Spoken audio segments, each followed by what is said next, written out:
ভৈমী ও জয়া একাদশীর ব্রত মাহাত্ম্য কথা। মাঘী শুক্লপক্ষিয়া জয়া একাদশীর ব্রত মাহাত্ম্য ভবিষ্যোত্তর পুরাণে যুধিষ্ঠির শ্রীকৃষ্ণ সংবাদরূপে বর্ণিত আছে। শ্রী গরুড় পুরাণে মাঘ মাসের শুক্লপক্ষিয়া একাদশী তিথিকে ভৈমী একাদশী নামে অভিহিত করা হয়েছে। পদ্মপুরাণ অনুসারে জ্যৈষ্ঠ মাসের শুক্লপক্ষিয়া একাদশীর নাম পাণ্ডবা নির্জলা বা ভৈমীসেনী একাদশী। যুধিষ্ঠির বললেন, হে কৃষ্ণ, আপনি কৃপা করে মাঘ মাসের শুক্লপক্ষের একাদশীর সবিশেষ বর্ণনা করুন। শ্রীকৃষ্ণ বললেন, হে মহারাজ, মাঘ মাসের শুক্লপক্ষের একাদশী জয়া নামে প্রসিদ্ধ। এই তিথি সর্বপাপ বিনাশিনী, সর্বশ্রেষ্ঠা, পবিত্রা, সর্বকাম ও মুক্তি প্রদায়িনী। এই ব্রতের ফলে মানুষ কখনো প্রেতত্ব প্রাপ্তি হয় না। এই একাদশীর নিম্নরূপ উপাখ্যান শোনা যায়। একসময় স্বর্গলোকে ইন্দ্র রাজত্ব করেছিলেন। সেখানে অন্য দেবতারাও বেশ সুখেই ছিলেন। তারা পারিজাত পুষ্প শোভিত নন্দনকাননে অপ্সরাদের সাথে বিহার করতেন। একদিন 50 কোটি অপ্সরা নায়ক দেবরাজ ইন্দ্র স্বেচ্ছায় আনন্দ ভরে তাদের নৃত্য করতে বললেন। নৃত্যের সাথে গন্ধর্বগণ গানও করতে লাগলেন। পুষ্পদত্ত, চিত্রসেনের প্রভৃতি প্রধান প্রধান গন্ধর্বরা সেখানে উপস্থিত ছিলেন। চিত্রসেনের পত্নীর নাম মালিনী। পুষ্পবন্তী নামে তাদের এক কন্যা ছিল। পুষ্পদত্তের পুত্রের নাম মাল্যবান। এই মাল্যবান পুষ্পবন্তীর রূপে মুগ্ধ হয়েছিলেন।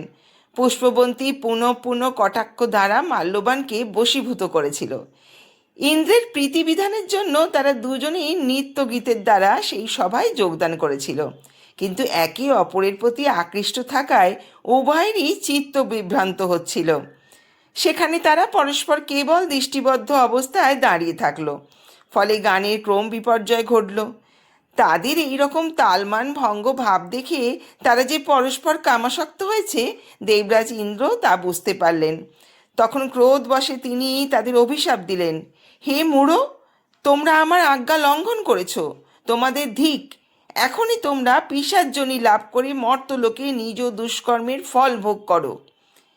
ইন্দ্রের অভিশাপে তারা দুজন দুঃখিত মনে হিমালয় পর্বতে বিচরণ করছিল। পিশাচত্ব প্রাপ্ত হওয়ায় তারা অত্যন্ত দুঃখ ভোগ করতে লাগলো।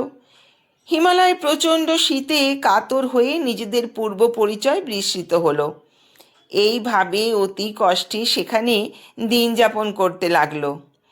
একদিন পিশাচ নিজ পত্নী পিশাচীকে বলল, সামান্য মাত্র পাপ করিনি, অথচ নরক যন্ত্রণার মতো পিশাচত্ব প্রাপ্ত হয়েছি।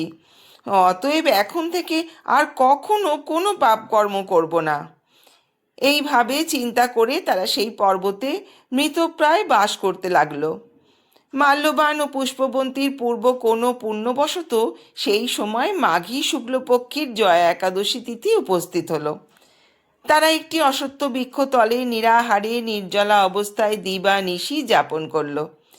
শীতের প্রকোপে অনিদ্রায় রাত্রি অতিবাহিত হলো। পরদিন সূর্যোদয় দ্বাদশী তিথি উপস্থিত হলো। একাদশীর দিন অনাহারে ও রাত্রি জাগরণে তাদের ভক্তের অনুষ্ঠান পালিত হলো। এই ব্রত পালনের ফলে ভগবান বিষ্ণুর কৃপার দ্বারা পিশাচত্ব দূর হলো। তারা দুজনেই তাদের পূর্বরূপ ফিরে পেলেন। তারপর তারা স্বর্গে ফিরে গেল। দেবরাজ তাদেরকে দেখে অত্যন্ত আশ্চর্য হলেন। তিনি জিজ্ঞাসা করলেন, কোন পুণ্যফলে তোমাদের পিশাচত্ব দূর হলো? আমার অভিশাপ থেকে কে তোমাদের মুক্ত করল? মাল্যবান বললেন, হে প্রভু, ভগবান বাসুদেবের কৃপায় জয়া একাদশী ব্রতের পুণ্য প্রভাবে আমাদের পিশাচত্ব দূর হয়েছে। তাদের কথা শুনে দেবরাজ ইন্দ্র বললেন, হে মাল্যবান, তোমরা এখন থেকে আবার অমৃত পান করো। একাদশীর ব্রতে যারা আসক্ত এবং কৃষ্ণ ভক্তিপরায়ণ তারা আমাদের পূজ্য বলে জানবে। এই দেবলোকে তুমি পুষ্পবন্তীর সাথে সুখে বাস করো। হে মহারাজ, এই জয়াব্রত ব্রহ্ম হত্যাজনিত পাপকেও বিনাশ করে। এই ব্রত পালনে সমস্ত প্রকার দানের ফল লাভ হয়। সকল যজ্ঞ ও তীর্থের পূর্ণ ফল এই একাদশীর প্রভাবে আপনা হতেই লাভ হয়। অবশেষে মহানন্দে অনন্তকাল বৈকুণ্ঠ বাস হয়। এই জয়া একাদশীর ব্রত কথা পাঠ ও শ্রবণে অগ্নিষ্ঠম যজ্ঞের ফল পাওয়া যায়।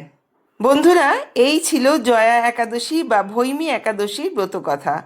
ব্রতকথাটি শ্রবণে আপনাদের কেমন লাগলো একটা কমেন্ট করে জানাবেন। ভালো লাগলে চ্যানেলটিকে সাবস্ক্রাইব করে পাশে থাকবেন। ধন্যবাদ।